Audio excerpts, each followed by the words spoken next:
आज आम्ही गेलो दगडूशेठला. So hey everyone, welcome to my mini vlog. मी ऑटो पकडला आणि बस स्टॉपला निघाले. इथे पायलचा वेट केला. पायल आल्यानंतर आम्ही दोघी निघालो PMTने दगडूशेठला. इथे पोहोचल्यानंतर आम्हाला खूप तहान लागलेली. आम्ही डिहायड्रेट झालेलो. सो आम्ही लिंबू सरबत पिला आणि निघालो दगडूशेठला. वॉकिंग डिस्टन्सवरच दगडूशेठ होतं. सो आम्ही चालतच निघालो. खूप ऊन होतं, खूप गरमी होती. सो फायनली आम्ही डेस्टिनेशनवर पोहोचलो. फुलं घेतली आणि दर्शनासाठी निघालो. आज मी खूप खुश होते कारण गर्दी नव्हती जास्त. आमचं फास्ट दर्शन झालं. नंतर समोरच आम्ही उकडीचे मोदक काही पार्सल घेतले आणि काही तिथे खाल्ले. उकडीचे मोदक तो खूपच यम्मी होते. मला तो खूपच आवडले.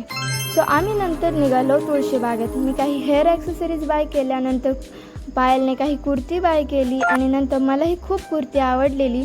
सो मी ही कुर्ती बाय केली आणि नंतर पायलला मनासारखी जीन्स भेटल्यानंतर पायल खूप खुश झाली. नंतर आम्ही मार्केट थोडं एक्सप्लोअर केलं तुळशीबागेतलं. सो तुम्हाला कसा वाटला मिनी ब्लॉग नक्की सांगा.